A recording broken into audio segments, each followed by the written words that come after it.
walk through life carrying fear. Not because they've done something wrong, but because no one ever told them they have rights. When you don't know the law, even ordinary life can feel like a risk. That's why we build Know Your Rights Foundation, a place where the law becomes clear, simple, and yours. Knowledge is your shield. The law is your defense. Start learning today at KYRF.org.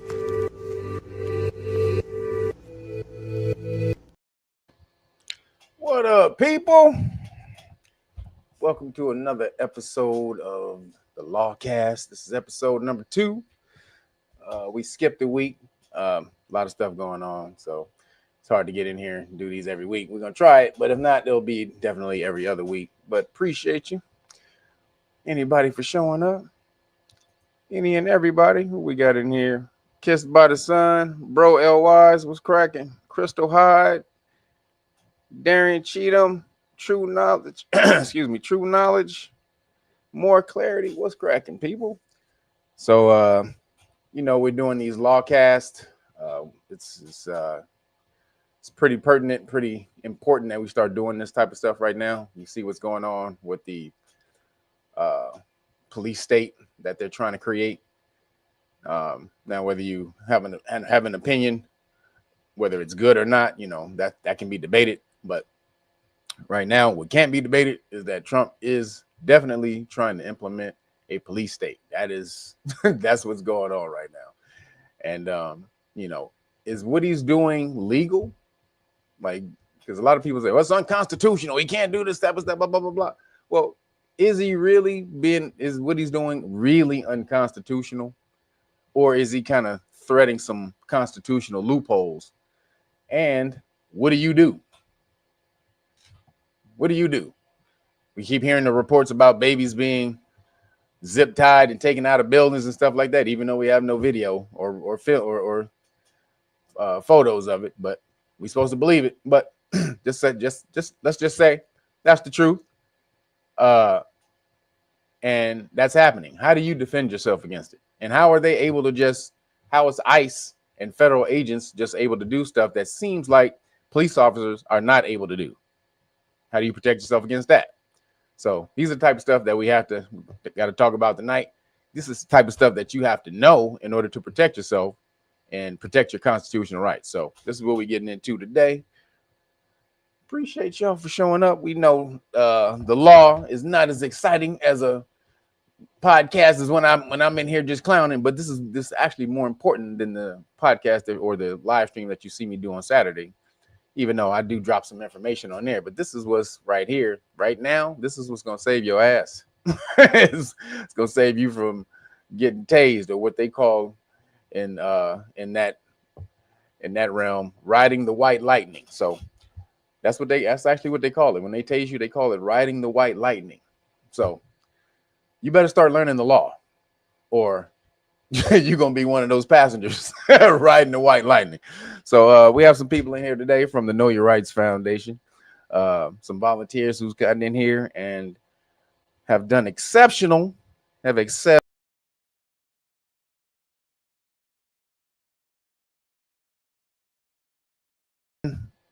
Excuse me, our number one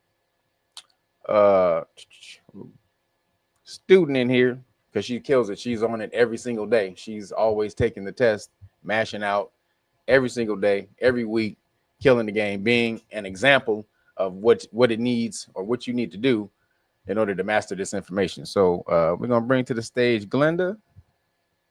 Where you at, Glenda? Peace, family. Peace. Now, she's supposed to be on camera. You know I was going to get to get you. You know who I am. I was gonna let that ride. She's supposed to be on camera, y'all. That's right. She talking about she coming in from the garden, so she can't be on camera. We don't do that. But no, appreciate you. Introduce yourself, Glenda, and let them know what your experience has been like in the Know Your Rights Foundation. Peace, family. It's so good to be here. Thank you, Kev. I appreciate the platform that you have established, the vision that you had for the people, so that we can come into the knowledge of where we should have been years and years ago. And my opportunity to be here, it started a few years back. I had seen Kev on the 363 show with Rich. And I said, I kind of like that. I like to hear that.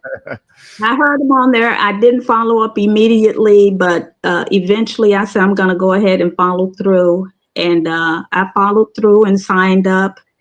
And it's been very challenging, educational, and you get what you put in. If you don't put anything in, you're not going to get anything. You might get a little bit, but you got to go in and do the study yourself and make sure that you're understanding, because the law is very intricate, and it takes time to learn it. And now I just love it.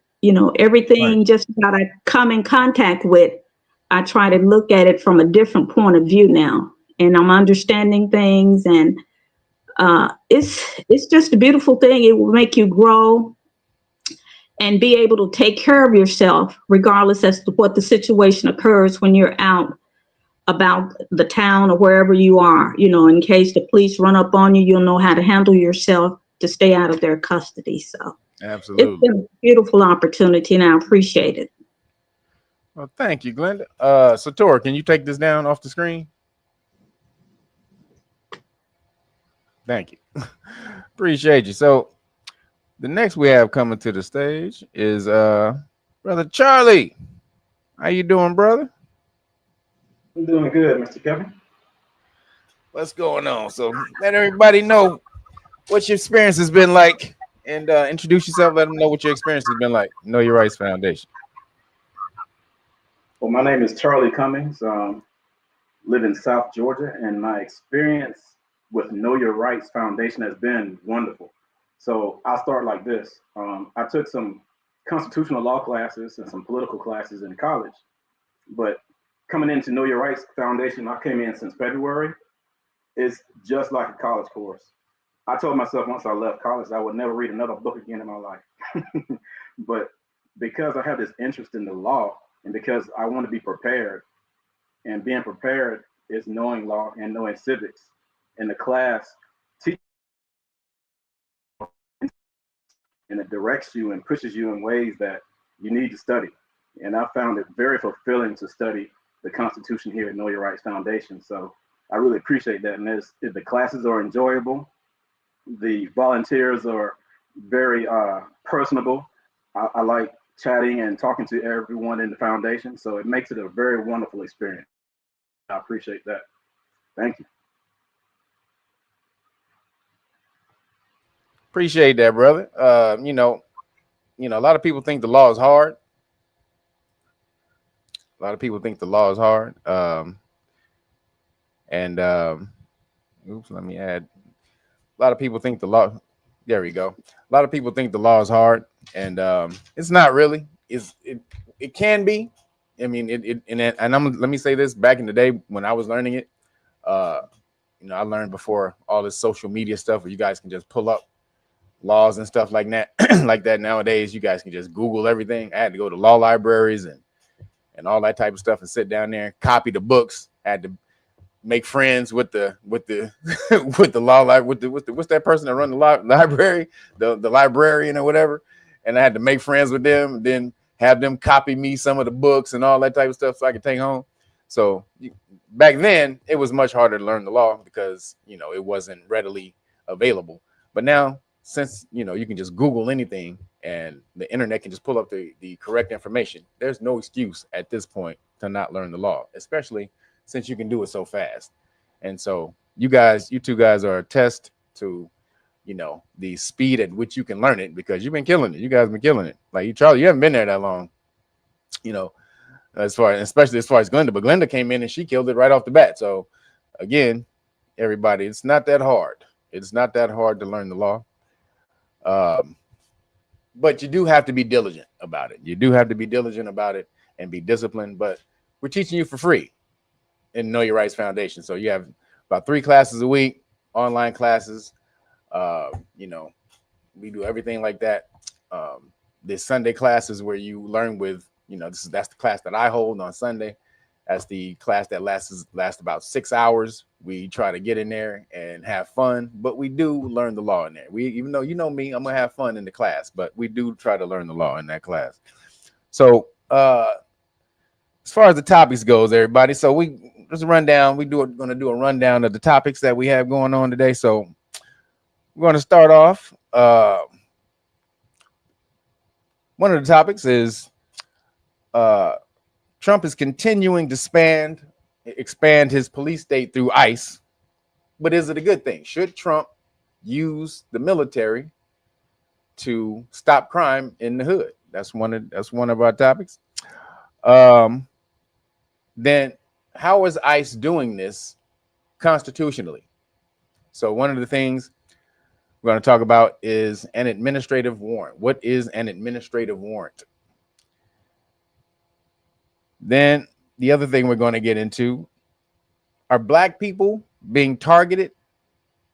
Are we specifically being targeted by the popo? Because, you know, Trump is trying to use ICE to come into the hood and say, well, we're looking for illegal immigrants, but is he trying to use that as a way? We talked about this on the last podcast, but we didn't get into it in depth, but we're going to try to dive into it deeply. Is he using that as a facade in order to take out melanated people or so-called Black people in the hood? And then how do you protect yourself against this law enforcement, or what would be considered a violation of your constitutional rights? So we're going to get into some of these now. And then also we're going to have you guys, we're going to post the link so you guys can chime in. You do need not LawCast, StreamYards. You have to download StreamYards in order to get in here. So if you want to get in and opine on some of these topics that we're about to go over, please make sure you have StreamYards when we put the link into the live stream. All right. So hold on 1 second. We got a few things from a few people that want to say a few words. Hands behind the back, little guy. You know the drill. Yo, easy on the wrist, officer. These paws ain't built for metal. Look, I ain't out here starting trouble. I'm just a squirrel trying to get a nut, feel me? Tell it to the judge. Man, cold. Damn, they even out here arresting squirrels? God damn. They arresting squirrels? All right, now. That's some bullshit, y'all. Now that tastes good with a side of oak barrel, baby. Unit 4 in pursuit. Suspect is a squirrel? Red convertible. Pull the vehicle over now. Can't hear you over my freedom in this engine. Again, dispatch. I can't hear you over this, my freedom in this engine. So these are the type of things we're about to be putting out on Know Your Rights Foundation channel. If you're not subscribed to the Know Your Rights Foundation YouTube channel, please make sure you go over there and subscribe to the Know Your Rights Foundation YouTube channel. But so right now, we have a few videos I have to show. So now again, Trump is using the military throughout the city. So a lot of people are saying that the police aren't needed. And a lot of things are, especially the raid that just went down in Chicago. A lot of people are saying that he raided the place and he zip tied. He was zip tying babies and stuff like that. So let's look at the real story and see what happened. Let's see if we can try to find what happened on the real story. So hold on. Oops. Hold on. Here it is. I think this is it. So let's check it out. On, man. At a certain point, I have not seen this happen to a white child. They put in Black babies in handcuffs. Like, come on, fam. At a certain point, like, the camel's back got to break. This is some bullshit. There is no possible way that you can convince me that this isn't just pure racism. A few moments later.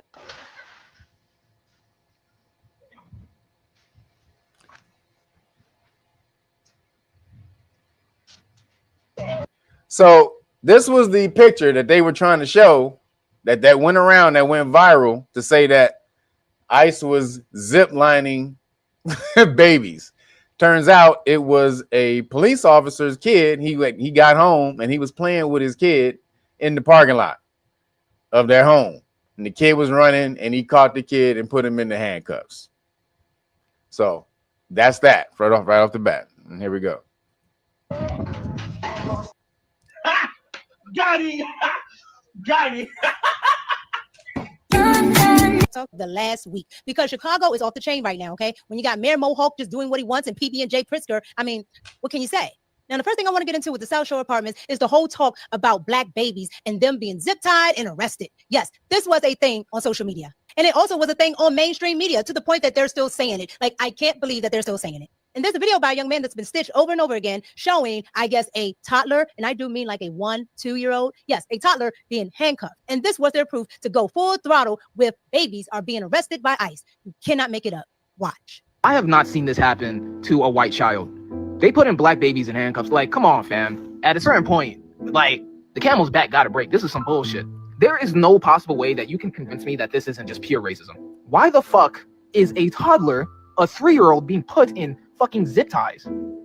What are we fucking doing here? How did we get here? Nah, bro. Like, groups have to be made. Coalitions have to be made. Shit like this can just not, it just can't happen. This is disgusting. And this is truly the youngest child that I've seen being put into any type of custody ever in my entire life for any reason at all, bro. It's fucking crazy. What's the explanation behind this? I hope they got this guy's fucking name too. What is this? All right, so you guys saw all of that. So that was what black liberals and white liberals went with, okay? That was the video, and that was the picture that they showed. That. So you guys seen, you seen that. What do you guys think about the rhetoric, and this is the inflammatory rhetoric that they keep going around to try to drum up the backlash on the ICE, or ICE going in and rounding up the illegal immigrants? Glenda, you first. Well, first of all, in order to get to the bottom of the issue, we need to check our own house and make sure that we have our family members in check. I think the problem stems from the fact that our young people don't have the discipline or the guidance in order to overcome this situation here. Purposely, I think this was a setup from the very beginning, because in the beginning, back during the administration of Biden, the country allowed immigrants from all over the world to come in. Everybody could come. And I think they used them as well as they used us. So once they got in here, and then Trump got back in office, now he's going to expel them from the country. So in the meantime, while he's expelling the ones from the country, the brown and whatever others he can round up, then he's coming after the melanated crew. And at this point, the majority of our people do not know their rights. And our children, they just haven't been disciplined. And we let this one slip up on us. So at this point, we got to figure out a situation where we can save our children, as well as give them direction as to which way to go, so that they will know their rights. And we as a people, we need to learn our rights. So. Absolutely. All right. Charlie?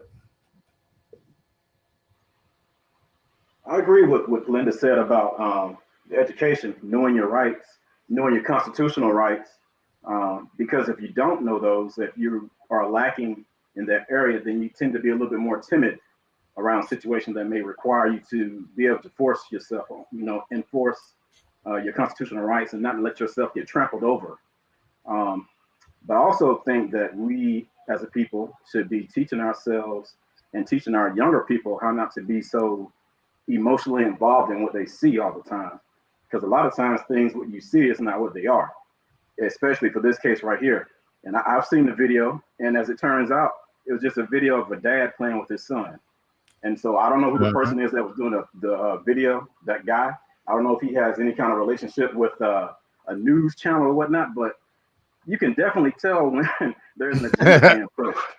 And we have to realize that we can't always fall for what we see and just make our own judgments.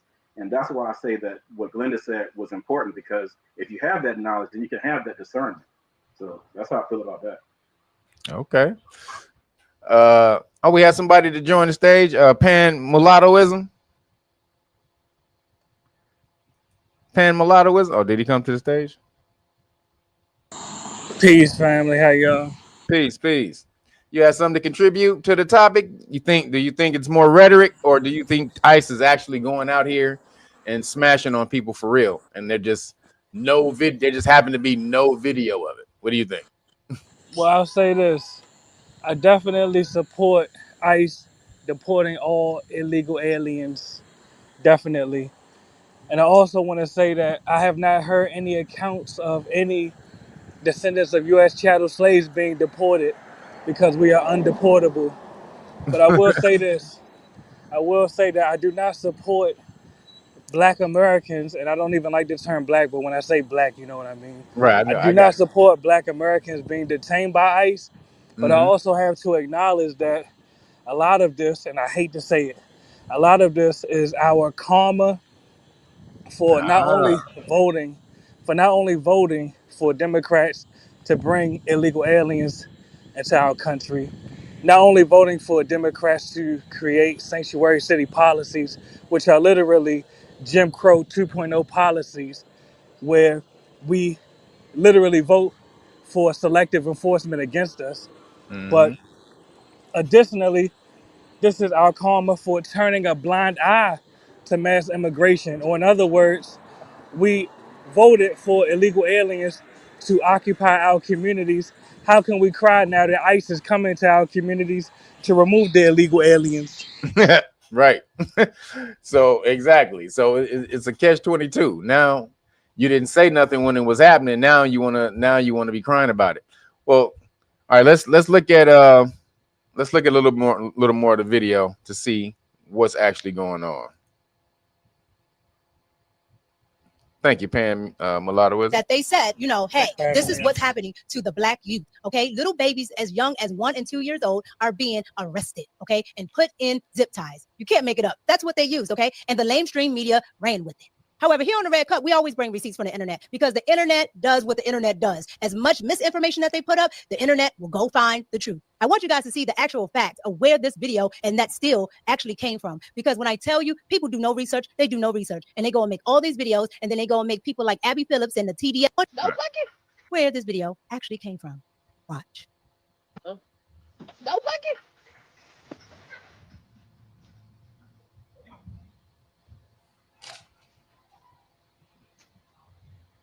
Now, what's something that should be celebrated was a Black father playing with his kid gets turned into something so damn egregious. All right, so you guys just saw that. So you see, you can't make this stuff up, or you can make it up because they literally just made up. We're going to get to some of the other videos. Here we go. She has some other videos. Literally the dim tape into Chicago and let into these communities. Watch. And Venezuelan gang. I refuse to allow Black people in Chicago to be co-opted to protect Venezuelan gang members. Democrats are literally the dim tail, and they're always going to make sure that they entrench cartel and Venezuelan gangs and whoever inside of Black areas, so that the moment you try to get those people out, they can easily say, and say they're trying to harm Black people. They racial profiled the Black people. Think about it. Chicago had a choice about where they dropped all of these illegal aliens off once they got transported here from the southern border. They had a choice, and they purposely entrenched them in areas with Black people. Do you think that was a mistake? Do you think that was an accident? It's not an accident. They want to be able to say, oh, look what happened. The federal government is targeting and racial profiling Black people. No, they're actually profiling Tren de Aragua. All right, y'all. At this point, y'all have really pissed me off, especially you so-called influencers who are taking parts of stories coming out of Chicago and using it for fucking clickbait and engagement. Y'all talking about them coming down on that building out south. Whole time, that building used to be predominantly Black. That building was predominantly Venezuelans, okay? There are people from that neighborhood that have been complaining about that building for a year. I told y'all, broken windows and shit that were already there.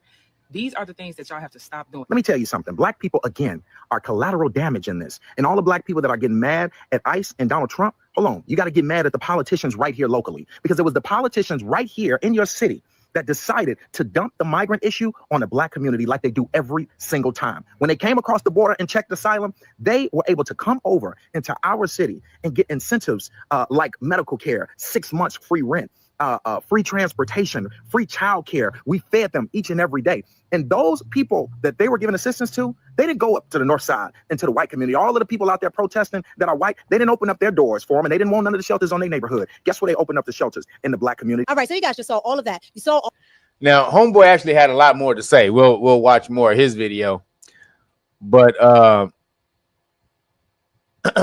But as you can see, first of all, that dude ran for mayor twice. He should be mayor. That's the guy who actually should be mayor. He ran for mayor twice in Chicago. And as you can see, he's speaking too much sense in order to get elected. So they didn't want no parts of him. So this is the reality of the people or what they're saying who live there. And doesn't seem to be the actual was being propagated or propagandized on TV. What up, LR? What do you got to say, brother?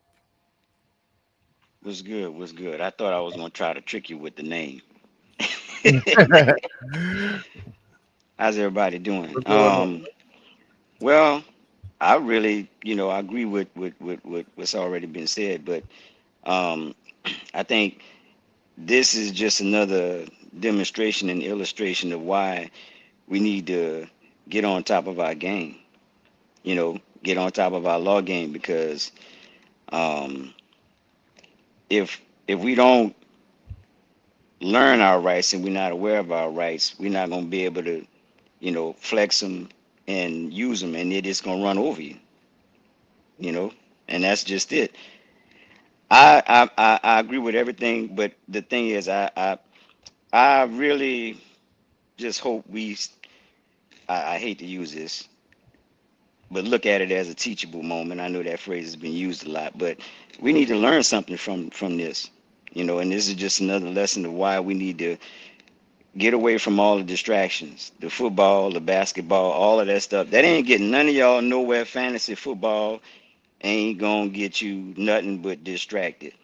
How long P. Diddy gonna be in prison, and that ain't got nothing to do with you. Absolutely. Take time to understand this, get better at it. It's not that hard. It's not that difficult at all. But Thank you, that's brother. all I got, brother. Thank you, brother. That's all I got. Appreciate you, brother.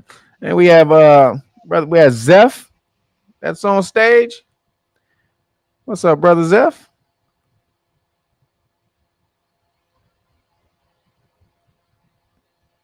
How you feeling, brother? You muted. There you go. Hey, what's up, Kev? What's up, brother? How you feeling? Chilling, man. Hey, man, I'm gonna get back in there, man. I just been going through some stuff, but I'm gonna get back in there. So what's going on, brother? How you feeling, man? What you got to say about the topic? I'm just chilling, man. I'm gonna be honest, man. I be quiet with a lot of this stuff, but and I don't really see stuff like how a lot of people see it. But What's your take on it? I honestly think, man, it's and like what I'm saying is my perspective. So I'm not saying it's true. I'm just saying, like, based on what I see, this is what I think. But I just think it's like a coordinated effort against melanated people, period. And they use a whole bunch of different tactics, but we always affected by it regardless of whatever it is. And they look like they attacking other people, and they use their face and they put them on the media, but behind the scenes is really against us. You know what I'm saying? But they just using all these different faces to make it seem like it's something different. You know what I mean? So like they let people in here, and then they want to take people out here. But either side that was in office, it still affected us negatively, no matter who was in office. So it Right. affected us negatively when they brought them in here, and then now it affects us negatively when they take them out of here. You get what I'm saying? But why is that though? Why are we always affected negatively? Why are we the ones always affected negatively? Is it something that they doing or something that we doing? Or we not doing? Well, I mean, we something that we not doing. oh yeah, well, of course, man, of course, we gotta be on our own stuff, but at the same time, you gotta also pay attention to what other people doing, and like you kind of like a blessing. We didn't have people like you that is willing to teach people the law and how to move out here and things of that nature. This is kind of new, so I can't really blame a lot of people because they honestly don't even know what to do, or I they don't feel really you. have people like showing them the way, like, hey, yo, do this or do that, or it ain't really no guidance out here. They took a lot of our men off the streets back in the day. You know what I mean? It was like babies raising babies, blind leading the blind. And then by the Yeah. time people finally, like, you gotta think about it, like, now we got social media, we got the internet. Honestly, a lot of our people is really on a game, but they don't really show you that. Like, Yep. I see a lot of our people every day, and we not really the way that they That say they say that we they are. are. You know what I It's mean? it's what Like, yeah, it's what they put in front of the camera the most. Is what they is what exactly. yeah. And images is a lot. You know what Yes. I mean? Like, TV program you. So a lot of people, they see us as one way, and then when they, like, even when I talk proper, a lot of people look at me crazy when I walk in the store and I talk proper. They be like, "Oh, but you dress like this. What the hell?" You know what I'm saying? They Like, surprised. you're not supposed to talk like that. Actually, it was funny. Trump went over to Africa and he told the African leader, "Wow, you talk really well." Like, what you expect him to talk? He said, "Wow, you really talk really well." Then he tried to clean it up. He said, "You talk some better than some of the politicians in America." And I'm like, dude, what is he supposed to sound like? He's supposed to sound like some African Zulu warrior or something. What, you supposed to be clicking? He's supposed to be clicking at the table. So yeah, man, appreciate you, bro. We got more video. We got more of the You video to already, watch. man. So Hey, appreciate you letting me on, man, and talk. But I definitely get back in there, man. I just been going through some trials and tribulations, but keep doing that's what you're right. doing, brother. That's right, man. Get your butt back in there. Stop playing. Learn this law. Appreciate you, man. You already. All right, here we go. There's some more information. How this exchange went. Watch. Is it the case that, as Pritzker frames it, you are profiling brown people, that this immigration crackdown is designed to go after people of color? It's such a, oh, what a dumb question. The illegal aliens who are here are taking jobs away from blacks. They're taking jobs away from whites. They're taking jobs away from Latinos. They're taking their health benefits away. They're taking their school slots away. And of course, in many cases, they're committing heinous crimes. We cannot have a system of law in this country that privileges illegal aliens over American citizens. And that's what they're doing. You know it, and I know it. So that's not exactly a no, Stephen. Can you just unequivocally state that the immigration policy? I said it's a dumb question. Okay. Well, I appreciate no, that. But and it's a dumb question. So no, this policy is not I designed thought when I said it was a dumb question, it meant no. Well, I just want to be clear and precise. I appreciate you trying to qualify my questions, but nevertheless, I think it's a fair one that a lot of people have. My full answer is no. That is a lie, and it's a dumb question. He's absolutely right. It's a dumb question. Why would they be targeting black people? Black people are U.S. citizens, okay? American black people are U.S. citizens. Why would they be targeting black people? It's absolutely stupid. They think we're going to go with the whole. So, do y'all agree with that? So again, targeting the black people. Are they targeting black people? That's very important. So, oops. Where's everybody? Did we take them off stage? There we go. So this is going to be, I'm going to go around and ask everybody. We have somebody who just entered the stage, the Law Whisperer. We're going to ask you first. Are they targeting black people? The Law Whisperer? That was me, brother. Personally, I don't think that they're doing that. I wouldn't say that they're doing that right now. But it all comes back to I'm gonna always stick to the same thing, and I thank you, my brother, for getting this in my head, and a lot of people need to beat this in their head. If you go outside and there's a chance that it might rain, you might want to bring an umbrella.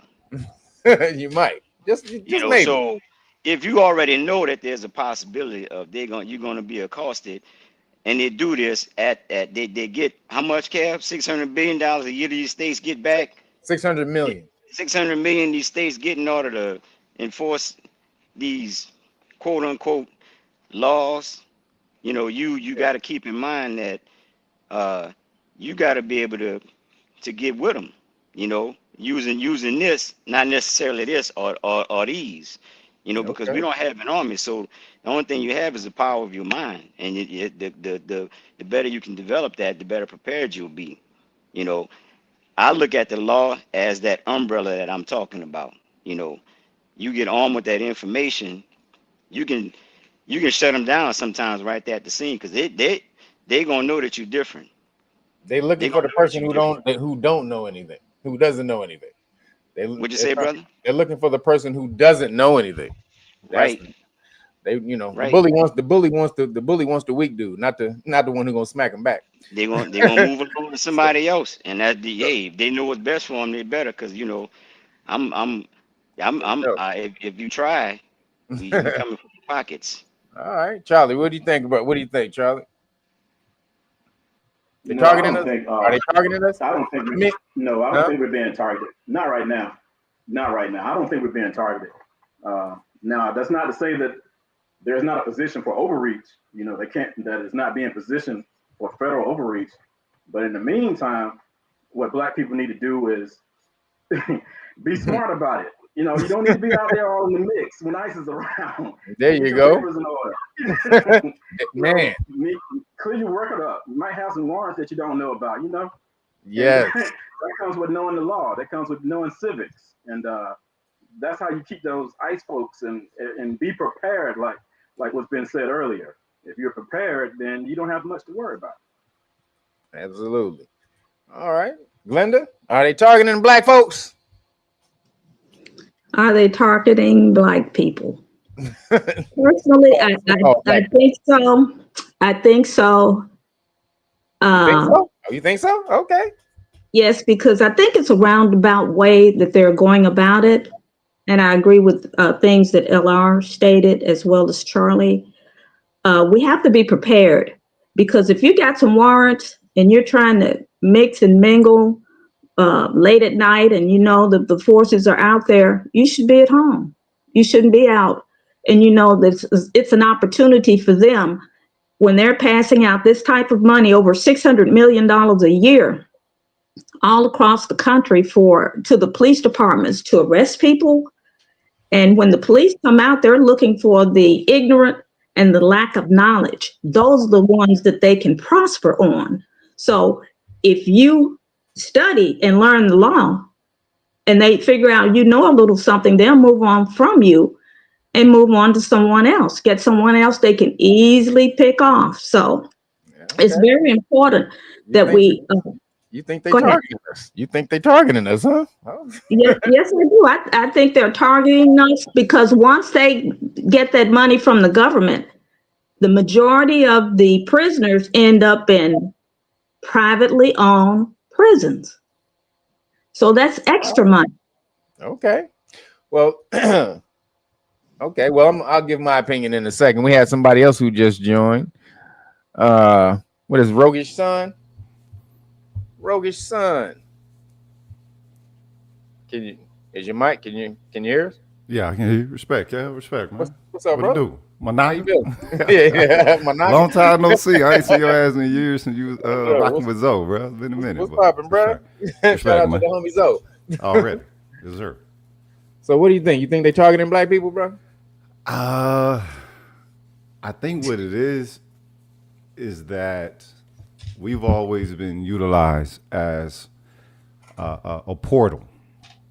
A portal for, you know, the classification of non-white, if you will. You know, so everybody could be a minority because we are the portal of minorities, and also a cultural battery, if you will. Okay. Like a fuel source, right? So I don't know if they're targeting us. I think someone said it back to divinity. Yeah, they're after everyone. It's just that we're always the pawns used for the agenda. We're the canary in the coal mine. Okay. You feel me? And so it's like, I think what it is that people ain't understanding is that in the status that we're currently at now, it's like we're a part of the American dream. It's not that we contributed to it or nothing like that. No, we come with America, and this is why all these, you know what I'm saying, new minorities, if you will, they're here operating with us the way that they do. You know what I'm saying? That's why they out of pocket with us, because it's like we don't have to acknowledge your personhood. You're not a real person. You're not real people. You don't have culture and all this shit. So, you know what I mean? They value us in the same way that these pilgrims put out here for us to be valued. Okay. All right. We the canary in the coal mine. Yes, sir. All right, brother Thank you, brother. Appreciate you. Where is he, brother? Pan Mulattoism. Are they targeting us, bro? Well, when you say us, as far as descendants of U.S. chattel slaves, Melanated people. Yeah, the melanated people. In the well, hood. and I don't, and I don't want to get caught in semantics, but even the term melanated black, that's too vague. But specifically us, descendants of U.S. chattel slaves, I have not seen any evidence that ICE is targeting us. But as I stated earlier, since most of these sanctuary cities are cities where Black Americans, I'll use that term, live, and we are the majority in these sanctuary cities, I do see us getting caught in the crosshairs. Like the sister said earlier, if you are a Black American and you have a warrant out and ICE raid your building, you might get caught up in that crosshair, and you might gotta go see a judge. That's a fact. But I do say this. I suggest this. We as descendants of U.S. chattel slaves should be calling ICE literally every day, reporting every immigrant. Let ICE determine if they are here legally or not. Go through Google, report immigrant businesses to ICE literally every day, multiple immigrant businesses. If we don't do this, and I'll say this in closing, if we don't do this in 10 years, 15 years, 20 years, definitely 50 years, if we continue to turn a blind eye to mass immigration, our grandkids, our future descendants, they won't have the opportunity to grow up in a majority Black American community. Use California as an example. Literally, Harlem or Compton or Boston. These places used to have majority Black American communities. They don't anymore. That's But true. I'll say that in Actually, closing. no, you're right. Yes. I live in LA, and I grew actually born and raised in LA. And right now, LA, well, when I was younger, LA at least used to have at least be 50-50 Mexican to black. Now it's 46% Hispanic. Southern California, Los Angeles, especially Los Angeles and San Diego. So when you say, all right, I kind of agree with that. You say when the illegal immigrants start coming in, they need to be reported. So when they say, are they targeting black people? No, they're not targeting black people per se. Let me it's more nuanced than yes or no. What happened was, Biden administration let them in, and they let them into the melanated communities, right? The Black and Hispanic communities, because they knew they're able to hide there. They can hide them there a lot easier. So because if you remember when Ron DeSantis, he shipped them out to Martha's Vineyard. He was like, all right, y'all, you the liberals, y'all want to ship them to the Republican states. All right, well, we're just going to ship them to Martha's Vineyard. What happened when he shipped them to Martha's Vineyard? They rounded all them, they rounded all them illegal immigrants up that night, put them on a bus, and said, peace out, Pablo. And so when they do that, you can see they can talk all this bull crap, but they don't want them around them. They don't want them in their neighborhoods. So they send them to the melanated neighborhoods, and then this is where ICE has to come and arrest them, because this is where they are. Now, having said that, when they say, are they targeting black people? Not necessarily black people per se, but when you look at the statistics of crime and who's the face of crime, now, whether it's real or not, they'll say the 65%, 70% of the crime are committed by melanated people, melanated and Hispanic people, more so the melanated people. So if that's the case, and then you have most of the killings are in the hood, you have most of the carjackings in the hood, most of the armed robberies in the hood. So you have all this type of stuff, the gang activity in the hood. So if that's, whether it's being propagandized or not and perpetuated or not, if that's all that's being seen as crime, then what he's doing is, okay, I'm going to use ICE, because he knows that federally he can't necessarily use or constitutionally he can't necessarily use federal agents in domestic situations, but he can use them in federal situations. So I can send in ICE and have them on an immigration mission. However, if they so happen, because there still are law enforcement officers, and they have all the duties of a law enforcement officer. So if they see someone there who has a warrant, and they admit that they have a warrant, then they can arrest that person, which is why you need to know your rights. See, how is ICE coming in there? They're using something called an administrative warrant. This is the other, moving on in the topic. They're using something called an administrative warrant. So what is an administrative warrant? We got something in here that explains. Can you show what explains the administrative warrant, Satora? I know you have it in here somewhere. Oh, I got to take the, there we go.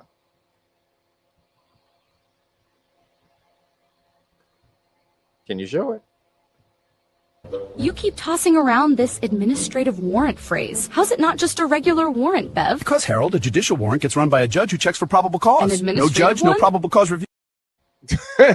So when those get better, those are just you can only do 10-second shorts of those right now. When those get longer, we'll a lot better. But an administrative warrant is just, so you have different types of warrants. You have the main types of warrants you have are a search warrant and an arrest warrant. Right. So then you also have an administrative warrant. There's other warrants, but we're just dealing with these right now, the main ones. A search warrant, an arrest warrant. Arrest warrant requires probable cause. Both require probable cause, right? A certain degree of probable cause, meaning evidence in order to get the warrant signed by a judge of a court, right? An administrative warrant is not that. It requires a less strenuous factor of probable cause, as well as it does not need to be signed by a judge. It's signed by an administrative agent, like someone higher up in the administrative agency, like DHS or something like that, Homeland Security or something like that. So what they can do with it is it allows them to enter public spaces, or private or partially public spaces. So if you even have a building that has certain areas designated as public spaces, then they can use that administrative warrant to enter that area. Now, apparently that building had some type of spaces like that, which allowed them to enter that space. But does the administrative warrant allow police officers to detain anyone? No. Does it allow them to enter your apartment without consent? No. So if you don't know these type of things, then you will fall prey to it. This is why you need to know your rights. So administrative warrants, they'll say, oh, we have a warrant. But what type of warrant? That's what you got. What kind of warrant you got? Because there's different types of warrants. So this is the things that you have to know. So let me bring back to the stage real quick because we have some more video.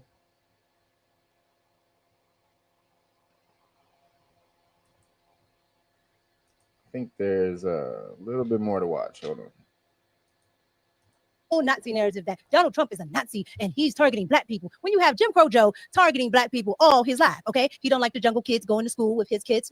Poor kids are just as smart as black kids and they're going to put y'all back in chains. Yeah, that man. They were not targeting black people. They were targeting those Venezuelans who should not have been here because they are draining resources. DS crew, get into what Stephen Miller had to say and talk about these targeted black and brown people during these raids. Watch. Idea that Stephen Miller has a pipeline to the black community in Chicago and knows what black people in Chicago are thinking. I kind of doubt that's the case. But he does understand the politics of division. Well, absolutely. He understands that very well. It is true that the mayor of Chicago is not allowed to obstruct the work of ICE. And I think some of what he said comes very close to obstructing that. And that's just simply not the law. He's right that people inside buildings can demand a warrant from ICE if they can, and they're not obliged to let them in. See? But it is also true that you can call yourself a sanctuary city or whatever you want, but under the law, a locality is not allowed to interfere with the work of ICE. Much as they went interfering just to say that you can't use this particular property of ours, the city owns, to launch your facility. Now, whether that means they can, if they're engaging. So basically, what Brandon Johnson did is he signed an executive order saying that the federal government can't use public spaces. Like basically, they can't occupy public spaces in order to facilitate a raid. So meaning they can't like use a parking lot or use a private building's parking lot or the corner or something like. See, there's some arbitrary bullcrap that he just made up. Like, you can't use this public space, you can't gather in this public space in order to get ready for a raid, stuff like that. So basically, he's trying to institute some type of civil war, obviously. So let me show y'all, because this is what the people in Chicago, oops, if I can find it again, are actually talking about. Yeah, hold on. So check this out. All right, so let me help you out with this, okay? Since you don't get it. I literally live around the corner from where that happened, okay? And not all black people were detained. It was just a couple of black folks in a building that nobody was supposed to be in. Yeah, they didn't tell you that narrative, that nobody was supposed to be in that building. Nobody. Also, that's a building full of clucks. You do know what clucks is, right? Also, the Venezuelans went through that building and took over the whole building. Not forcefully, but they just started moving in apartments they ain't had no business moving into. Also, it's a lot of Venezuelans that look black. You know, like Cubans and Dominicans. All right, y'all. At this point, y'all have really pissed me off, especially you so-called influencers who are taking parts of stories coming out of Chicago and using it for fucking clickbait and engagement. Now, I have been urging my people here to pause so that they can process things. Y'all talking about them coming down on that building out south. Whole time, that building used to be predominantly black. That building was predominantly Venezuelans, okay? There are people from that neighborhood that have been complaining about that building for a year, okay? They showed y'all broken windows and shit that were already there. These are the things that y'all have to stop doing. And this is why I keep telling people here in the city, particularly black people, pause so you can process. If y'all start responding to shit out of emotion, then you don't know what the fucking play is, because you haven't had time to actually think. What people are doing are trying to get a rise out of black Chicagoans, okay? Wait. So, so the question is, should Trump, so we know what he's doing. We know he's using ICE to try to get in there and affect the crime in the hood. Now, he don't have to do this. He could just allow the crime to go on, and the people who have to deal with it the most, which is us in the hood, he can allow that to just go on and melanated people to suffer. Because the people who are caping for the crime not to be taken care of are the people who don't live in the hood. So he can keep going on doing that.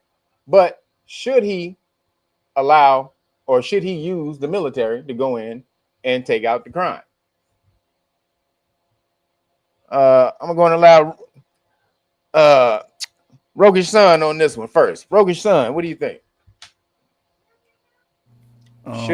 Should Trump use the military to wipe out the crime in the hood, being that it's been a problem for decades at this point, and the Democrats don't want to fix it because they use it as a political football?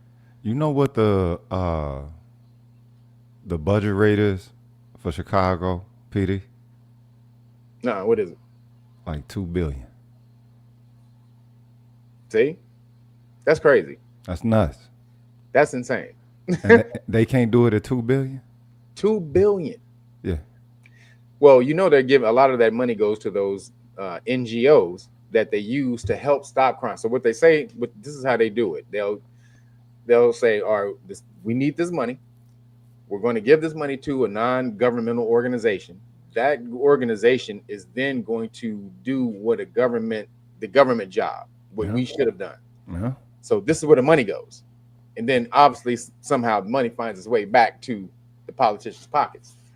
But so with that being the case, and I know it's hard to say you want the military rolling up in there, but at this point, you got to say, should they come in and take out the crime? Because the crime is crazy. When the military shows up, I like to call it, shout out to Dr. Campbell Cambon, the kilitary, because that's the only thing you're doing in that motherfucker, you know what I'm saying?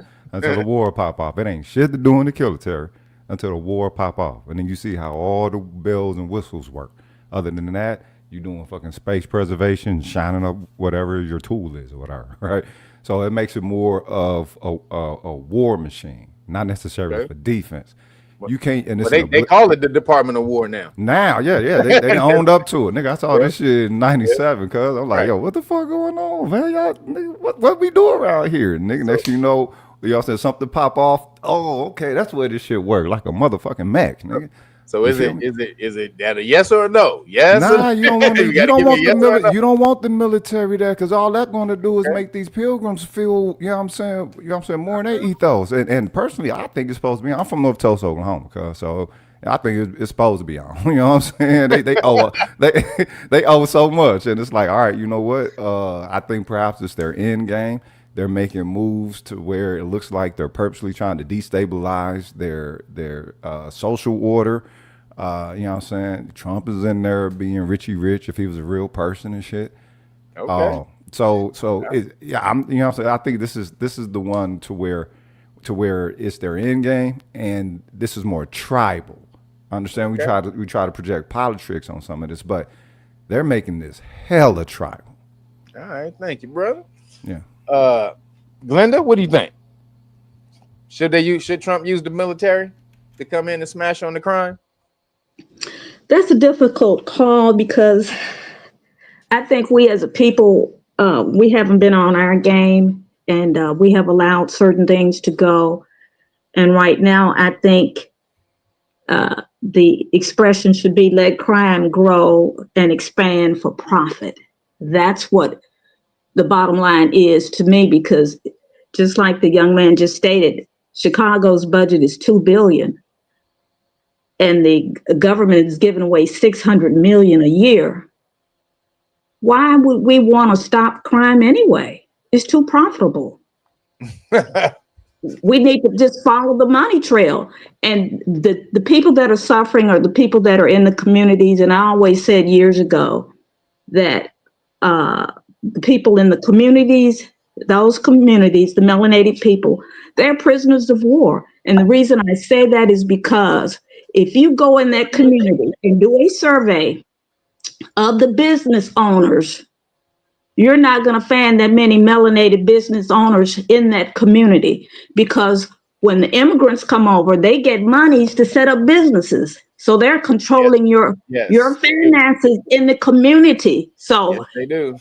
To me, it's all theater. We're being used without knowing how to take advantage of it and using their stuff against them so that our communities can prosper. So bottom line, it's a hard thing to call. We got to get the crime under control, but I don't. See, see, you got to go. See, well, it's the crime again. Do you stop the bleeding or do you just let it keep leaking, saying, all right, eventually it's going to stop eventually if I put enough towels over it. This giant gash, it's going to stop bleeding. We're not going to be able to do it overnight. It's going to fall on the families, our women and men in the community. In the communities are going to have to stand up and raise their children properly, educate them, and we're going to have to take it from there. We're going to have to take a lot of things upon ourselves to do so that we can go and be the people that we're called to be, and stop looking to the government to feed us and take care of us. Okay. Charlie, what'd you say? You think it's that hard too? You think it's that difficult of a choice? Or do we need to smash on the crime right now, then worry about once the crime is alleviated, then we like, all right, now let's take a step back and once we can breathe and then figure it out, or not? What do you think? That part. And it's not a difficult decision. It's just you don't want to make the decision and say that you want that government or that military to come involved in your situation. You know. So tell me. So how are they supposed to get help then? I mean, or how the popo? How are they supposed to? What are they supposed to do? Point made. I mean, the popo is not going to do it. You don't want the government doing it. We need to be involved ourselves. But you got to stop the bleeding. There we go. You got to stop the bleeding. So if the government is going to help at this point right now to kind of put that Band-Aid on it, then we can kind of take over. But see, it's our fault too, because we haven't been doing that. We haven't been in the community. We haven't been in the government. We haven't been in those spaces where we can influence things. So it's two things. There's a lot of things going on. But, you know, I would hate to say that we put the government in there, because once you put it in there, you start getting it's hard to get them out. It's hard to get them out, bro. Once the government come in that door, it is hard to get them out. LR, what do you think? You former military, right? You want to go? Let's go up in there, LR. Let's get him. Nah, I'm gonna say this. They don't want that, brother. Because I heard that they sent some of them up somewhere, but they're not allowed to have any weapons. Right now they're not allowed to use them. But I'll say this. I'm gonna go to, and this ain't gonna be popular when I say this, brothers and sisters. If y'all really want them out, y'all gonna have to do some things, some unconventional stuff. I'm gonna say this. If y'all know there's some illegals around there, y'all need to start snitching. That's what my man just said. That's what you need to start snitching. See them people over there, a bunch of them that they're right over there. Because if you're worried about them taking over your neighborhood and they're there for that reason and you want them out, that's your way to get them out, is to tell them where they at and get them out. Now, along with that, develop relationships. That's why I say this ain't gonna be a popular opinion, but develop relationships with law enforcement so that they know that you're not the ones that they need to be worried about. Okay. All right. You said that's not a popular plan, huh? What'd you say, brother? That's not a popular plan, developing relationships with the popo. Well, I mean, because in our community, we don't want to have nothing to do with them. That's true. We don't usually have anything to do, want to have anything to do with them. But what I'm saying is, you might have to go to that extreme in order. If you want them out, you might have to, break bread with them. And some sort of, hey, I'm gonna give y'all this. I'm gonna give y'all. Look, we want y'all out of here, so I'm gonna give y'all what y'all want. Now, like I said, a lot of people ain't gonna like that, but I do have this takes us back to what we were saying before, though. Why is it that you don't see media coverage of them going into? Because in Chicago they got Ukrainian neighborhoods, they got Chinese neighborhoods, they got a little Korean neighborhood. Why aren't they publicizing that? Because there's a lot of people that came from those countries too. They can only go into the places. They can only go, just real quick, just to address that. They're working on intelligence, so they have to have actionable intelligence to go in there and do that. They know Trinidad Agua, which was they was the main ones coming in here towards the end of the administration. They were really trying to force a lot of them in here right before Biden got out. They were trying to push all the TDA cats in here. So they have kind of much more actionable intelligence on them because they just got here. So they're acting on them cats first. Now you're right. They could be acting on the Ukrainians. And I actually think he brought the Ukrainians in on purpose. But he could be acting on the Ukrainians. He could be acting on there's Hispanic gangs in Chicago, but the Hispanic gangs in Chicago, they not really out there like that. They more organized. They're really more organized. They not out there wilding like that. So it's more so when you see on TikTok, it's the melanated cats with the guns walking down the street, making people strip in the middle of the street. Y'all, I know you seen the video, made the dude strip in the middle of the street, talking about we terrorizing the neighborhood. Got AR-15s, got Mac 10s, got everything. So again, when we see all that, does that require a military to get them? Because that's a mini military in the hood. How do you deal with that? And how does the people who live there deal with that? Okay, I'm gonna say this public service announcement to all the YNs that got on the internet and said that, we want y'all to come down here. Military ain't got enough. Y'all do not want that smoke. I'm telling you, you don't want that smoke. You don't want the smoke. Because it's going to be a lot of collateral damage, because they're not only going to get you, they're going to get a bunch of other innocent people. I seen some things, that I don't even want to talk about, but I know it's a lot of innocent. When you take when any kind of military, whether it be U.S. military, Britain, anything, when they come in there, when they bring the heat on your ass, excuse my French, it's going to be a lot of people, not just you, that get burned. True. It's going to be a lot of innocent people. You don't want that. Nobody wants that. So do what you got to do. Learn this law. Snitching. Start snitching. If you want them out. That's the way out. Snitch on them and get them. If they're over there, get them out. That's going to be the only way. Well, let me show you guys why you don't want The popo. If I can find it. Why you don't? Oh, there it is. This is why you don't want the popo in your communities. Hold on. You mean the military, brother? Not Yeah, the the police. not man. Yeah, not the popo in the military. My bad. Yeah. So hold on. Oops. Here it is. All right. Check this out. So I'm gonna show a couple of these, but I'm gonna show maybe which one has the paper. I'll see if we can. 3.3 levels of authority. So this is the DoD directive. What is that? 5240.0.01. This came out in September 2024. They changed it. So the reason police officers or the military can't go into domestic situations is because of something called the Posse Comitatus Act, right? So it says military can't be used in domestic situations. That's been around a long time, like 100 years, over 100 years. So in September last year, right before Trump got elected, the Democrats, they went in there and they changed the directive inside the DoD. It's called the DoD directive, basically saying that in domestic situations that are out of control, military can come in and use lethal force. The reason they did that was because they thought they were going to steal the election. Allegedly, I got to say allegedly, but allegedly they thought they were going to steal the election and there was going to be a mass backlash by Trump supporters, by MAGA. They thought it was going to be some type of riots by MAGA, and the military was going to have to go in and calm the riot, and they would have to use lethal force against MAGA in order to do that. So they were planning to use this against Trump and them before he got in.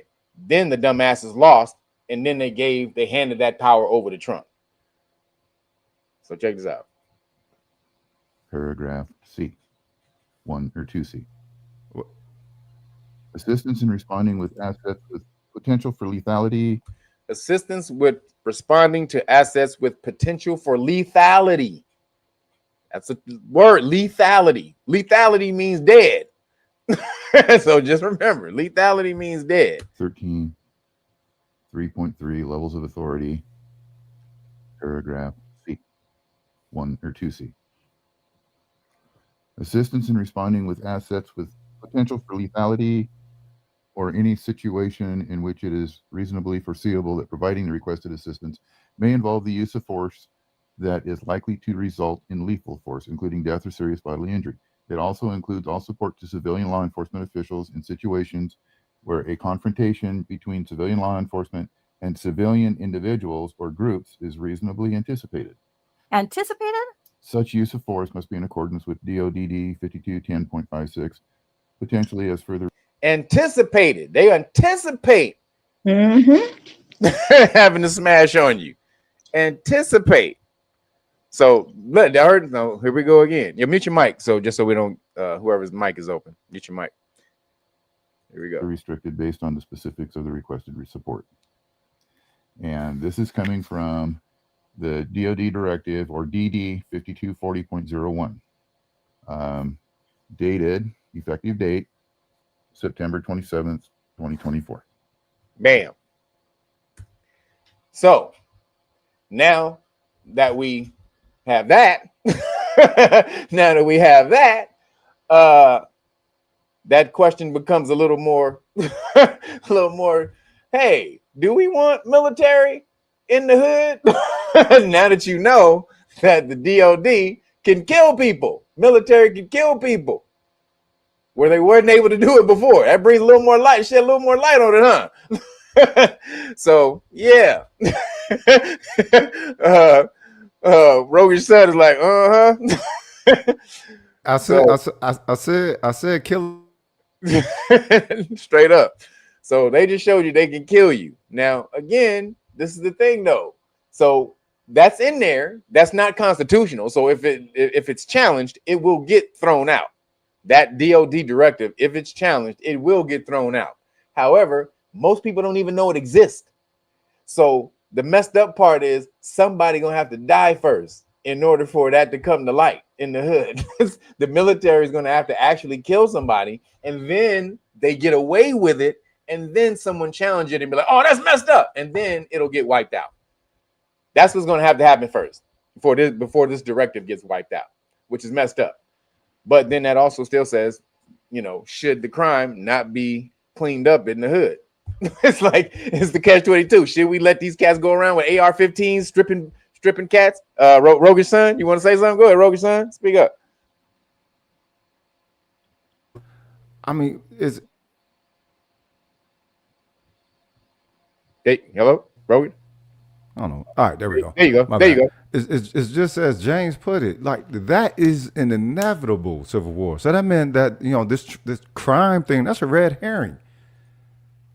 That's a red herring. That's not real.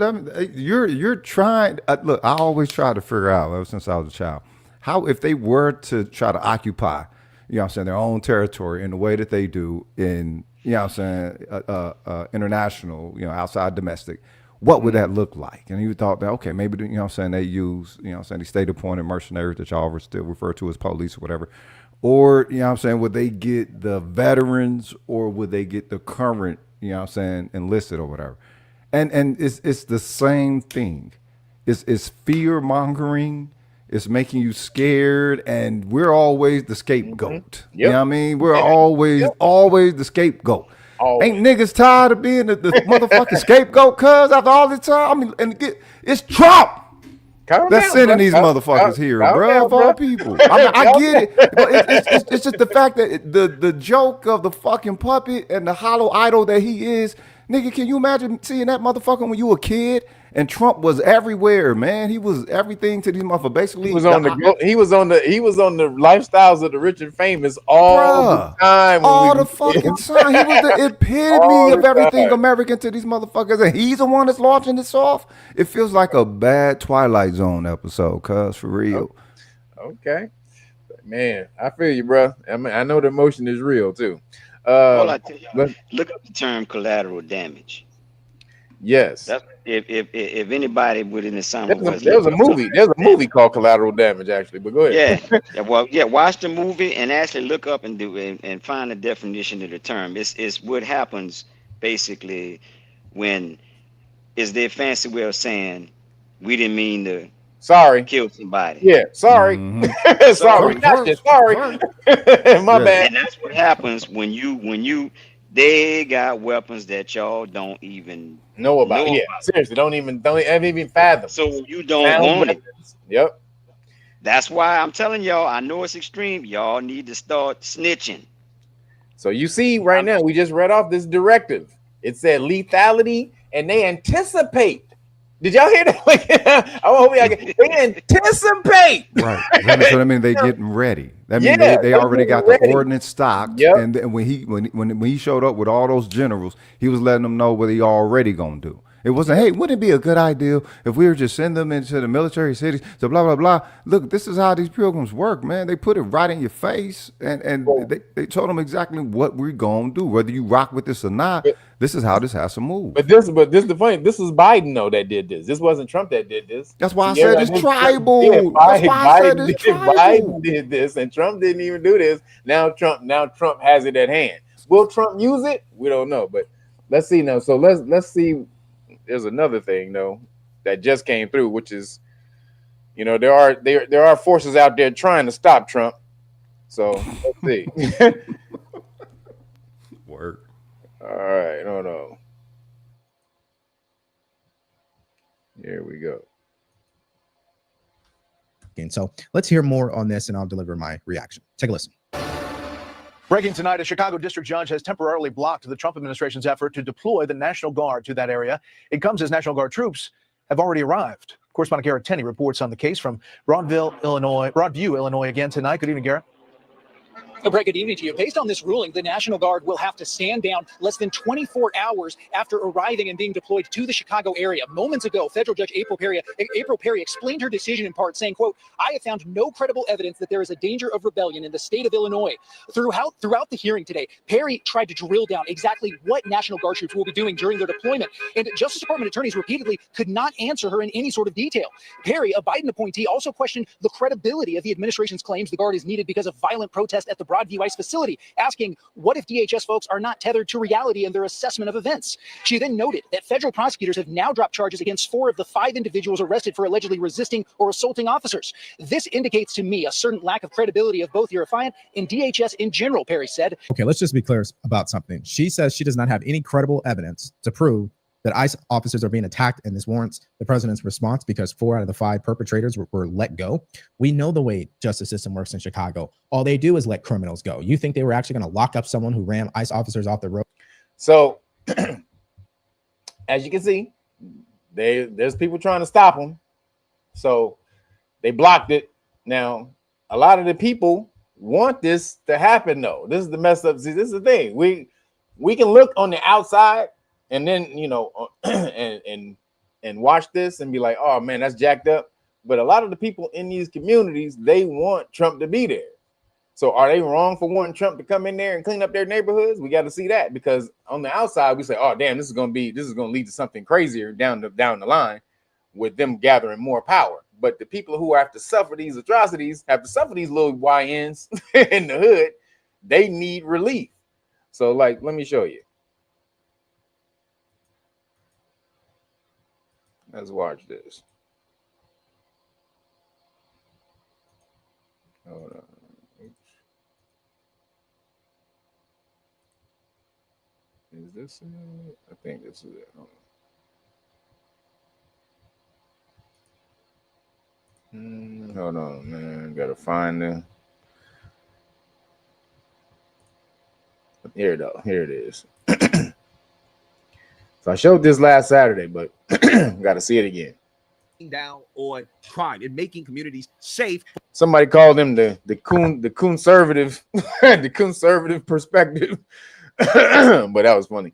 But that's this dude. He thinks this is great, but For law-abiding citizens. Take a look.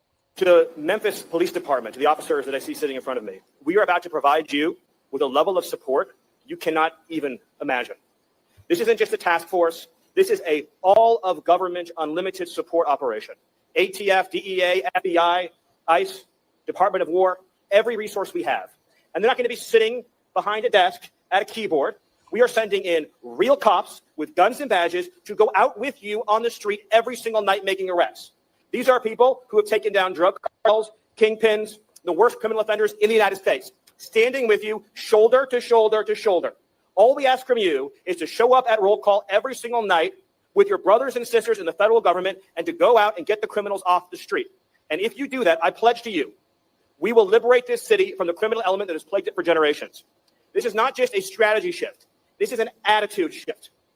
We are not going to live in an environment anywhere where there is a street that belongs to a criminal, where there is a neighborhood that belongs to a gang, where there is any physical space anywhere that belongs to anyone other than the law-abiding citizens and families of Memphis. The idea that there is a square inch of block in this city where a citizen doesn't feel safe is unacceptable. This is Memphis. This is the United States of America, and all that bullshit is done. It's over. It's finished. Wait, I love. So you see, these Caucasians ain't playing. You see, they not playing. They not playing. Now, like I said, is it needed? I want to show you this. Watch this. Do the people in the hood want it? Here we go. Dog, I have never seen in suffering that comes with high crime in cities like Memphis. Dog, I have never seen a city like Memphis that don't want law and order. Y'all have been wilding so long that y'all think it's normal, dog. Motherfuckers down here, you can't go to a concert without them breaking into your car. Y'all snatching grandmas out their cars at the motherfucking light just to crash that shit. Grandma done worked 20 years in Kroger. Finally bought her a motherfucking 2022 Nissan Altima, and you stole it, wrecked it. And now she left with nothing, gang. But y'all was complaining about national. That's just one story, one instant. Y'all complaining about the National Guard, state troopers, and all this. Memphis Police Department has been operating under 50% for the last year since damn near COVID. They don't have officers to enforce these laws. They have no help out here, bro. We need all the help we can get between the real crime, the hard crime, and when I say hard crime, real crime, I mean the robberies, murderers, sexual offenses, things like that. We still gotta deal with traffic control. I don't know about y'all. I was involved in a hit and run earlier this year. Hit my shit, tore my front end up, and kept going.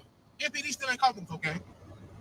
They don't have the resources to catch every. It's probably a hit and run every day in Memphis. Man, these folks can't keep up with that shit. We need help, dog. We need help. My child grow up in this city. Your children growing up in this city. Why don't y'all want help? And the new federal task force in Memphis has already made an impact. Like, so that's the people living there, or one of the persons living there. There's a bunch of them. There's a bunch of those videos. So, are the people wrong for wanting the military there at this point? Because they're the ones that, again, have to live around this crap. So it's gotten so damn bad, which is planned. It's planned. It's gotten so damn bad though that they're calling for it. Are they wrong for calling for it?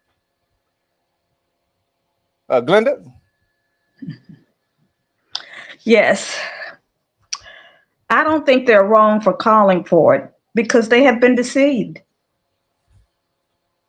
And the reason I say that is because anytime the police will allow a business to be raided, they show up and you got a lot of people there participating in it, and they are told to just stand down, let them go. That's okay. You know, we don't have the power. Just let them go.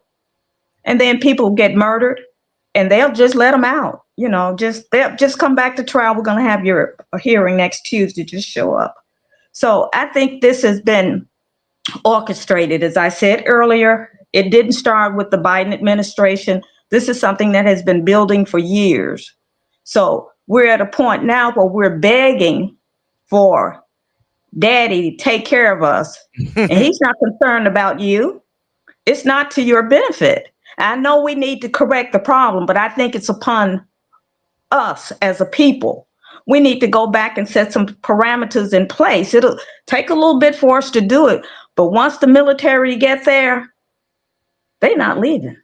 Yeah, all right. They're not leaving. They could even put somebody in your house if they want to, put on every block. We don't want that. But now everybody's begging for it. So we just got to figure out something else because we've been bamboozled, tricked, and run amok.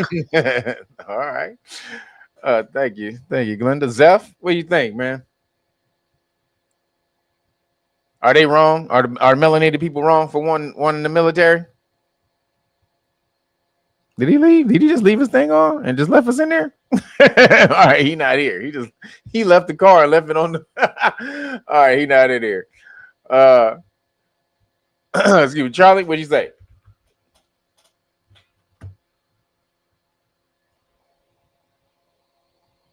Charlie? No, they're not wrong. There you go. Can you hear me? Yeah. Okay. No, the community's not wrong for asking for that, but military. It's the military now. Remember, we talking about the military. Right. Not just more law enforcement. They like, yeah, militaries. So you think they're not wrong for asking for that? They're not wrong because they've been in such a terrible plight for forever, and the police is not doing what they need them to do. So the next option that they think is available to them is the military. But we know they don't know because they're in the situation, and like we've heard before, it's like you can't lead the horse to water, but what do you do? I mean, it's going to take a while, but it depends on what kind of military we're talking about. Also, National Guard is different from regular Army. The reason I'm asking that is because Trump is using them as advertisement. Just so y'all know. So right. Trump is going to these people because he knows it's bad. So he's having, a lot of his people go to these people and interview these people and get them on camera saying, oh, we love Trump. We need Trump in the community. Boom, boom, boom, boom, boom. So again, they're being used, but like, is what they're saying, is it valid though? They are being used, but is what they're saying valid? It's a trick bag. I mean, it's valid to them because they're in a situation. What has to happen, I think, is we need organizations like this more out there in that situation to help them understand that there are other ways to get across other than involving them, wanting to involve the military presence. Otherwise, you're gonna have a lot of broken eggs before you can get some omelets. That's true. No, that's true. All right, brother. LR, what do you think, man? Are they wrong? I think people are at their wits' end. They're tired of it. I know. I don't know if I told you this, Kev, but not too long ago back in my hometown, they carjacked the DA. His mama was in the car. This was in New Orleans. Y'all can look it up. In New Orleans, they carjacked the DA with his mama in the car. His mama was in the car with him. They told him and his mama to get out the car. They got it on camera. I don't mean to be laughing, man. I don't mean to be laughing. No, I'm serious. But what I'm getting at though is, see, when you said that, cause see when Governor Abbott, governor of Texas, put them all on a plane and sent them to he dropped them off in DC. He dropped a bunch of them off in DC. I think he sent some to Chicago. Mm-hmm. And like you said, when they sent them to Martha's Vineyard, yeah, them white folks got together and they snitched. Yep. I'm telling y'all, that's gonna be the solution. They got them all, put them on the bus, and said, "Yep, that's true. Hallelujah. Yep. Toodaloo. Have we to say aloha. Salam alaikum. All right. Salam alaikum. What do you say, Rogue? What do you say, Rogue's son?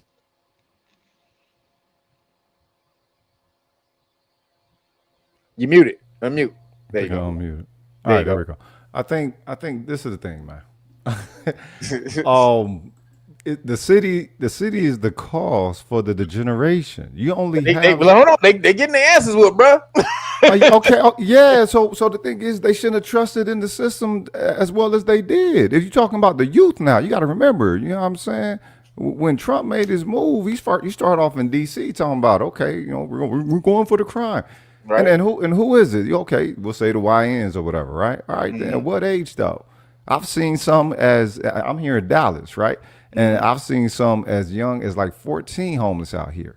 Like I don't know if you've seen seen how the homeless population has ballooned with so many different age groups and shit. Like it's like, yo, this is all signs. That's I'm in LA, bro. So trust me, I know, bro. You know what I'm saying? Skid Row, I already know how I go with y'all. Yeah, right outside. Yeah, for sure. So the thing is, all that is indicative of a social order that is losing its hold that is preferably have.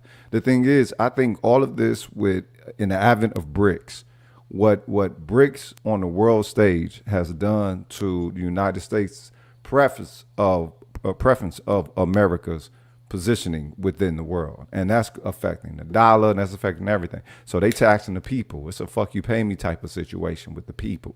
Since they can't get it out the world, okay, we're gonna get it out of y'all. We understand things gonna get a little bit more rowdy because y'all gonna be getting taxed a little bit harder. So now we got to make our presence a little bit more established. Now it ain't just gonna be the state appointed mercenaries and form y'all call police. Nah, we putting the actual military there to kill if need be. He said to kill if need be. All right. So the first, hold on, I got a couple more videos to show. Hold on real quick. If I can get to it. So this is Brandon Johnson. Brenda, I call him Brenda Johnson. It's Mayor Brenda Johnson. Goddamn, man, he's a terror. He's the worst. I mean, he's the worst. Like LA got a bad mayor right now, Karen Ass, but Brenda Johnson is just as bad. Hold on a second. Let me see if we get this on here. All right. So this is him declaring war.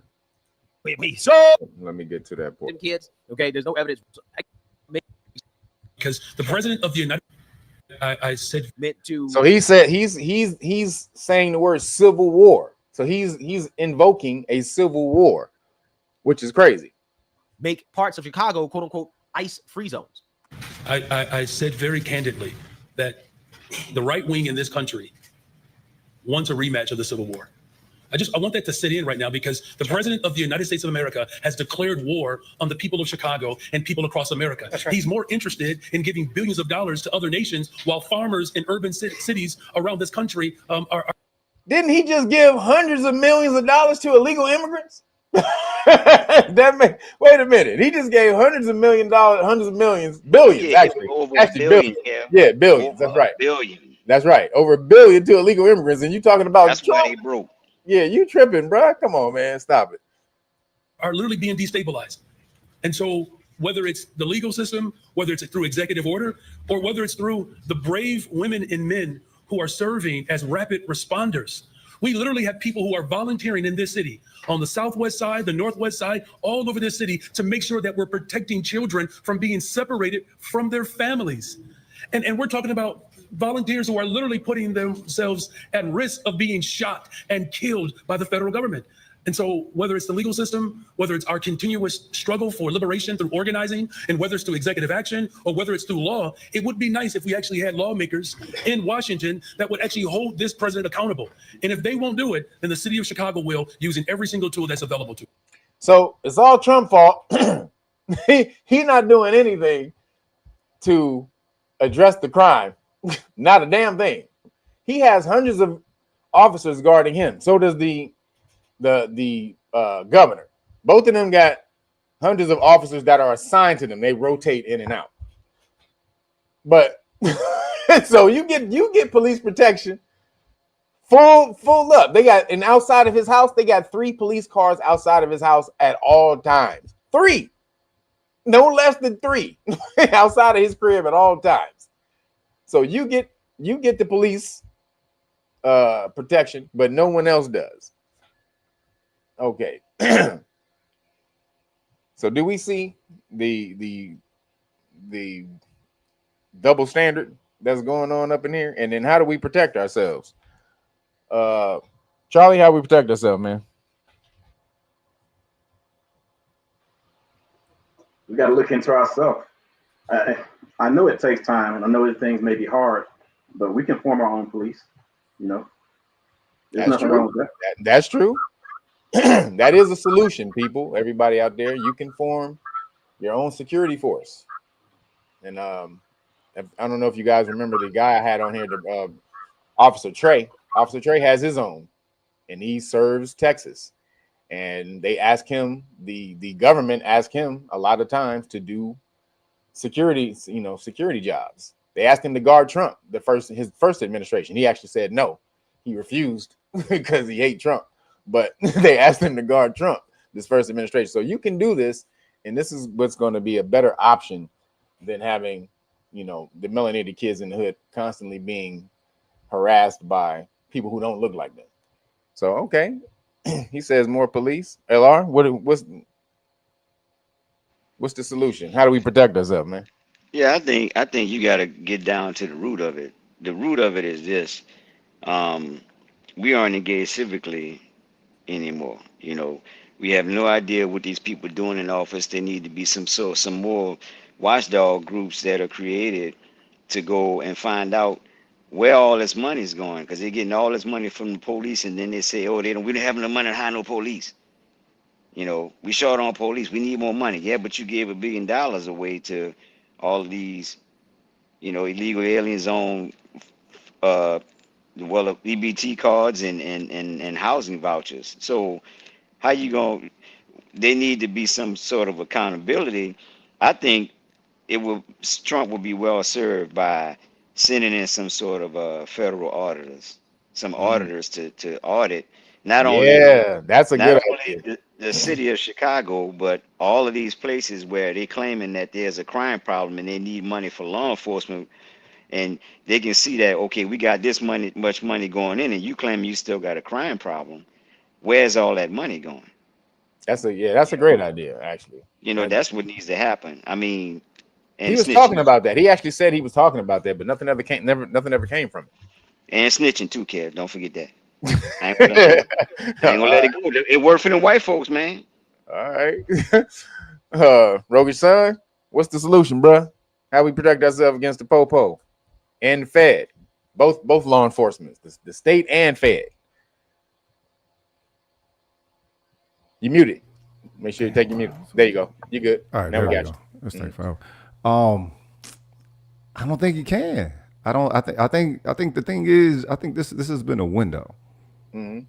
This has been a window to show what you were supposed to have been putting your effort and your interest towards the entirety of the time. I look at this shit kind of like meniscus tissue. I don't know if any of y'all have ever had, you know what I'm saying, knee injuries and everything. Yeah.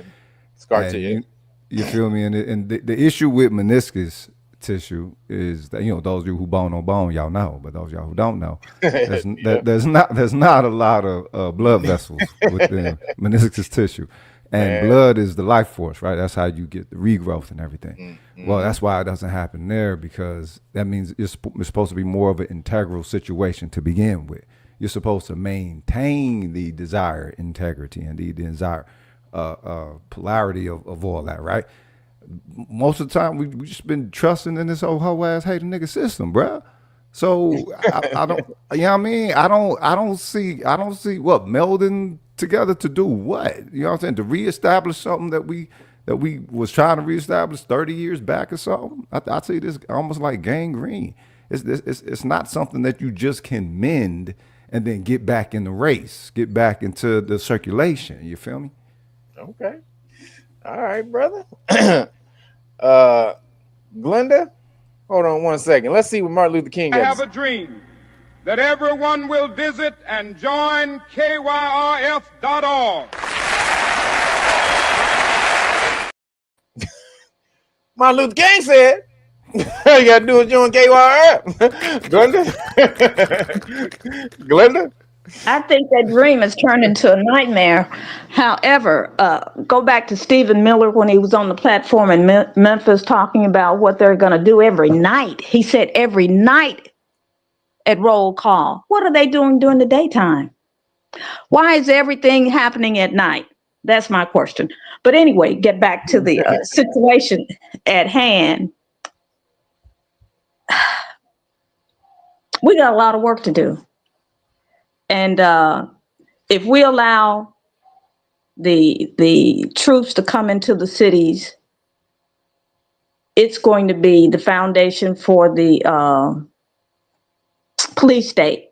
However, I like what Charlie said. We can have our own police force. We can. However, I think we should add to that this foundation and other foundations that we can spread out across the nation, teaching the people their rights so that they'll know what to do when they're in situations like this. This is not something that's going to be conquered or solved overnight. It took more than 100 years for us to get here, because this is not something that they started doing yesterday to get us into this situation. We were not vigilant. We were not watching the horizon to see what's coming on it so that we could keep our people prepared. So we're in a situation now. We can get out, but it's not going to be easy to get out. We're going to just have to do a platform. We're going to have to do a foundation and build from there. And it's going to take time. It's going to take effort. And parents of the children that are here now, and the parents of the parents, the grandparents, everybody needs to come on board and learn their rights so we can take this situation back. Like I say, it's not going to be easy, but we can do it. All right. So yeah, know your rights. This is the way you got to fight back. You got to know your rights. I mean, this is the only thing that you can do to fight back. The loopholes are there in the law for you to win. Trump uses loopholes all the time. That's why he always wins. Like even them stopping him from using the federal troops, the National Guard in Chicago, he already has an appeal against that at the Supreme Court. He's probably going to win that in the next couple of days, because what he's doing is not necessarily unlawful. It's not unconstitutional, and he's basically crip walking the Constitution. But he's on it though. He's not off of it. So in order for you to get ahead in this new coming era in America, because this, make no doubt, there is a police state coming with facial recognition, biometric scanning, and all the rest of that. Your rights are going to be up in the air. And so how do you do that? This is a revolution of knowing your rights. This is going to have to be what it is. It's going to have to be a revolution of you knowing your rights. Civil, civics, understanding the government, how it works, your place in it, and also mainly though, understanding what the police can and they can't do. The most important thing, you need to understand what they can't do. Like those people who got hit with that administrative warrant and didn't know that they could tell the police officers kick rocks or EAD or all the rest of that. You could tell the Fed that all of that. But let me tell you though, you have to do this beforehand, especially when you do this. Let me say this, you got to get it on camera. Whenever you go back at police officers or the feds, the first thing you have to do is get your camera out, because if there's no footage, then they'll feel emboldened to do whatever they want to do, because they can just make up anything after the fact. So you always have to pull your camera out immediately. You got to train yourself to do that. You do it in every other situation. When every other thing going on in the world, when you're supposed to be saving somebody out on the street, you'll pull your camera out first and watch somebody get their ass beat and then think about saving them 13 minutes after they get their ass whooped. Well, do that when you see the popo. Whip your phone out immediately and then start filming. But then you start going over those laws that they're supposed to know. Because then when it comes back later and they don't know the law and you did and it's on camera, that's when you win.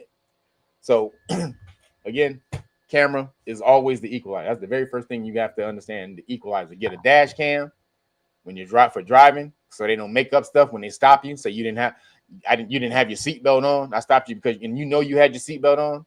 They stopped you because you was black, but then they couldn't find anything on you, so they make up something and say, well, you didn't have your seatbelt on. How you refute that? You can't. You just get a ticket.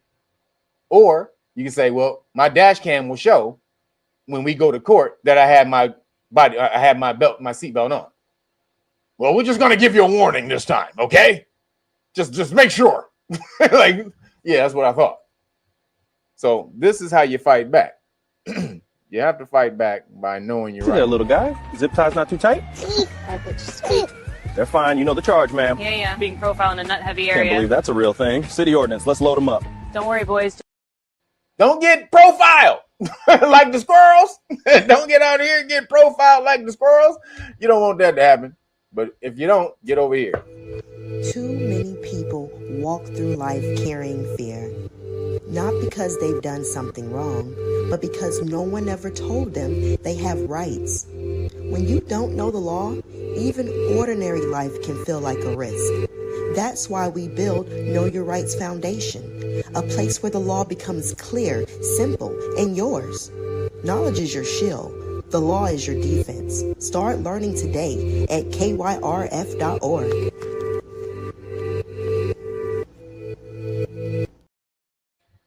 That's right. Get your butt on over here. So again, KYRF.org. You can learn the law for free. We're teaching you for free. If you want to get in on this month's interview session, make sure you get in. We're doing it this the third week. So what is this? The second week. So about another week or so, we're going to be doing the interview. So if you want to get into that class, make sure you get in here. You see what's happening. So there's no other way. There's no way around it. He's going to keep winning because he's not breaking the law. He's crip walking the law. So you got to get in here. Everybody else, any last words before we get out of here, everybody? Charlie?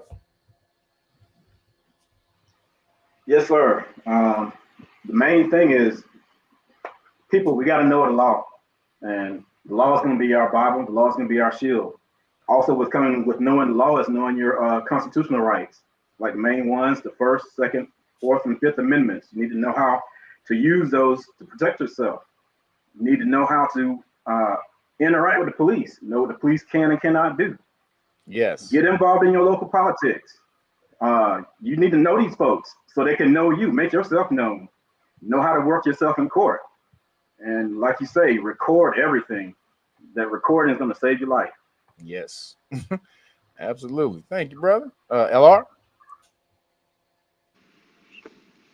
Well, all of what Charlie said, he stole my thunder. But I want to say this: this is how much knowing your rights and knowing the law can get for you. And I read this earlier this week. Did y'all know that? Because Kev, you kind of alluded to when you saying how Trump doing all this crip walking with the law. He won that $16 million lawsuit against ABC. Yep. Right. George Stephanopoulos was talking bad about him. Right. He also hit on 25 million from Alphabet, the parent owner Right. of YouTube. That's right. That's right. He hit that for 25 million, and Zuckerberg is about to pay him 20 million. Yep.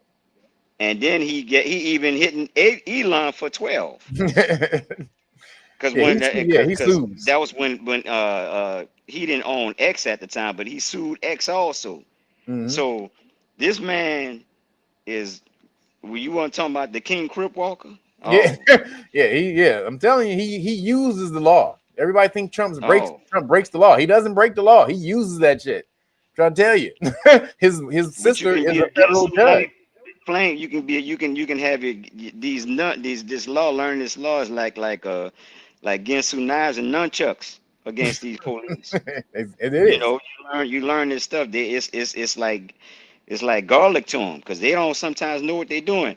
And what I say this with the military, the police know very little about the law. They get it as they get experience because they don't learn much of it while they're in the academy. But they learn more when they get to be on duty if they take the time out to do it. Now, imagine the military who has no idea. They don't worry about all that stuff because they're used to operating outside of the United States. And there's a different rule of engagement and all. You don't worry about other people's rights when you fighting war, when you're doing war fighting. So you just have rules of engagement. But they know even less of the Constitution than you do. That's right. And That's why it's a problem. That's why it's a problem. That's going to be an issue. That's why you don't want them coming in and smashing on you. So do whatever you got to do. Learn this law. Come on in. Get it done. That's right. Get it done. That's all I got, brother. Thank you, brother. Zeph, you got a couple last words before you get out of here? You was missing when we hit you up before. You got a couple last words, brother, before we get out? There you go. We see you. Zeph, no? Can you hear us? There you go. We can hear you. Go ahead. All right. Now, my fault, man. I'm working. That's why I've been trying to jump in and out of the car. But now I was going, my last words I was going to say, man, is I just hope like all melanated people worldwide, man, start loving each other more and sticking together, you know, because we really need to. And like I know, you know, like all humans got to be like accountable, you know what I mean? So of course we got our knuckleheads, you know, in our group as well. But I just feel like our knuckleheads get painted way worse than everybody else when, man, the type of stuff that everybody else doing, like if they would have put a camera on it, you would see that it's not just us, you know. But I think we need to hold each other accountable because we don't need no daddy. We don't need no other groups of people telling us how to behave and what to do. But we didn't never have the infrastructure and the organization to police our own people the way that we want to do it. So when we police each other, we do it ghetto-ly. Like a lot of these YNs and so-called criminals, they doing what they think justice is because they never was able to go to the cops. Like back in the day, you know, you had the slave patrol. So we never really had a good relationship with them. So that's where that whole snitching thing came into play because we like, all right, well, we got to do it ourselves because we can't go to them. So we kind of in a trap. It's like, well, maybe we want to go to them, but then we like, if we do, now we in jeopardy and our family in jeopardy. So we like, now we got to do this ourselves. So that's where, like, if you really look at a lot of our issues in the hood or wherever, it's really like we trying to protect our family. And you already know, you from LA, you know, I got a cousin out there and everything, you know, family out there. Like when you let people do certain things to you, they keep doing it to you because they think you weak. So a lot of us really just do stuff because we trying to protect ourselves, and then it get turned to, oh, we just did it because we criminals. A lot of these serial killers, they don't got no reason. You know what I mean? They just killing people, doing whatever they gotta do. A lot of stuff we do is out of necessity, but I just think we gotta really start. I think we hate each other the same way a lot of people hate us. And our justice against us is what we do to each other, when we got to realize, like, yo, that guy's in the same situation as you. That guy's just trying to protect himself just like you. That guy's only walking around with a gun because he don't know how to get it legally, or maybe he did something when he was 13 and now for the rest of his life he can't get one legally. So now he want to do, you know what I'm saying? It's just like a whole bunch of issues compacted on top of each other. You know what I mean? But I don't think we have an evil nature to our people the way that it making it seem. I feel like we just in a lot of situations to where we act certain ways that is not we don't really have the ability to express it in the right way, in a way that everything is constructed. But like I said, man, I just hope that, you know, we start having more faith in each other and coming together. Get your butt back over the law. That's one of the main things. Get your butt back in the Lawyer Rights Foundation, man. Stop playing.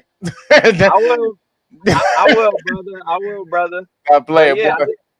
I just hope that, you know, we know that we not who other people picture us as, and we just start working together and coming up with our own ways to, you know, hold our people accountable. Because I don't think no outside group should be holding us accountable. We don't have no parents on this planet. You know what I'm saying? We are smart enough and intelligent enough and morally capable enough to handle our own people. All right. Thank you, brother. That's all I gotta say, though, brother. Appreciate you, brother. And last but definitely not least, Glenda. Yes, sir. Yes, sir. First of all, I would encourage everyone, let's learn to use their stuff against them. And where we can start, I want to challenge everybody, just take the time to learn an amendment. I always endorse the first 10, which is the Bill of Rights. And as Charlie spoke earlier, the most important ones are 4th, 5th, and 6th. Hey, let's go for the 4th Amendment. Take time to learn it. Record it on your phone and let it play for you all day in your voice. So take the time to write it down. Take 5 minutes a day. And I promise you, at the end of the week, you're going to know that amendment. Take it upon yourself. Teach your children. Yes. Take the time, spend 5 minutes. Let's get off those phones. We're hypnotizing our children with those phones and computers. Take time to teach them their rights. I challenge you to do it, because if you don't do it, no one else is going to do it. It's on us. We got to take the responsibility and lay a foundation. We haven't, everybody else in this country, the Vietnamese, the Chinese, they got bills to protect them. What have we got? It's on us. We got to do it. If we don't do it, it's not going to get done. So I challenge you to take that challenge and learn. Come back next week and tell me what you learned. And we're going to go from there. We're going to build that foundation and go from there, because we can do it. We might be in this mess, but we're getting ready to get up out of it. There you go. That's what I'm talking about. God dang it. No, I appreciate you. Thank you. Thank you for the wisdom, the divine wisdom. Appreciate you, girl. Appreciate you. You see why she the top student up in here, mashing out. So you can be in here too, mashing out on this law, and empower yourself, empower your family, your community. I'm telling you, it feels different when you know the law and you're able to smash on the police. When they come at you and there's nothing that they can say that can defeat you, it's a whole different ball game. Trust me. You guys fear the police. I have no fear of the police. Zero. Like, when I say zero, I mean absolute zero, because I know how to defeat them. I have no fear of law enforcement or the legal system. Why? Because I know how to defeat the legal system. And so when you learn the rules to the game, then you can sit back and easily play the game with one hand while you sip a little drinky drink with the other hand. You can do anything once you understand how to master this game. And this is what we're trying to teach you in the Know Your Rights Foundation. It doesn't take long. It's not going to take you as long as it took me. Again, I've been studying this for 30 years. It's not going to take you that long. It's going to take you a few months. So if it's only a few months that you have to give up of your life in order to take control of your life for the rest of your life, why wouldn't you do that? So again, Know Your Rights Foundation. This is what we're talking about. Appreciate you guys. One last dip. Too many people walk through life carrying fear, not because they've done something wrong, but because no one ever told them they have rights. When you don't know the law, Oops, my bad. Sorry. too many people walk through life carrying fear. Not because they've done something wrong, but because no one ever told them they have rights. When you don't know the law, even ordinary life can feel like a risk. That's why we build Know Your Rights Foundation, a place where the law becomes clear, simple, and yours. Knowledge is your shield. The law is your defense. Start learning today at KYRF.org. Become a volunteer with the Know Your Rights Foundation Academy. Earn a free police stop law certification and help your community understand their constitutional rights. Join KYRF. Join. You understand? Get your butt on over here. And we will teach you the law for free. But you have to get back out there, take it in, and pay it forward. So thank you everybody for showing up today. Appreciate you guys for an episode coming up, episode 2 of LawCast. We intend to get this going so that people can understand their rights and get back on track and get away from this damn system, or empower yourself to take control of the system. You want to take advantage of the system. That's really the game, being able to take advantage of the system, because it has a lot of advantages. We're just on the downside of it, so we need to flip it. So appreciate you guys. Thank everybody for showing up. Appreciate you guys. Thank you, Satora, for working the wheels of steel on the back end. I see you, girl. And oops, we out of here, people. Thank y'all. Peace.